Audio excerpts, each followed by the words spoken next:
பூரா ஆப்பிட்டு ஒரு குவாட்டரை போட்டு குப்பரப்படுத்திருக்கேன். என்கிட்ட ரீல் வர்றியா நீ? சுமாரா இதுக்கு விஷயமே வேறடா. நைட் எங்கேயோ ஃபர்ஸ்ட் ஷோ சினிமா பார்த்துட்டு ஏதோ ஹோட்டல்ல மூக்கு பிடிக்க தின்னுபிட்டு நாம பட்னியா இருக்கன்றதுக்காகவே லேட்டா வந்திருக்கோம். நாடகம் ஆடுறாளுங்க. சும்மா கண்ணு மூக்கு வச்சு பேசாதீங்க. நாங்க போலீஸ் ஸ்டேஷன் போயிட்டு வந்ததுக்கு சாட்சி பாருங்க. பாருங்க. என்ன சாட்சி? மச்சான் உண்மைதான் மச்சான். இவங்க போலீஸ் ஸ்டேஷன் தான் போயிட்டு வந்திருக்காங்க. நம்முடைய மானம் மரியாதை கௌரவம் எல்லாமே போச்சுடா. அப்ப நம்ம இனிமேல் வெளியே தலகாட்டவே முடியாத அளவுக்கு பண்ணிட்டாங்கன்னு சொல்லு. ஏண்டி புருஷனை மதிக்காம வீட்டை விட்டு வெளியே போனா எந்த கதிக்கு ஆளாவீங்க இப்பயாவது புரிஞ்சுக்கிட்டியா?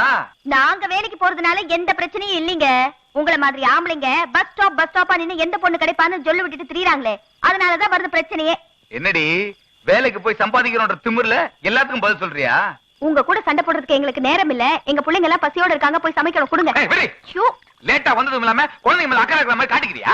இந்த பிலிம் கட்டுற வேலையெல்லாம் இனிமே என்கிட்ட ஈடுபடாது. இன்னைக்கு ஒரு நாளைக்கு எங்க பசங்களுக்கு நாங்களே சமைச்சு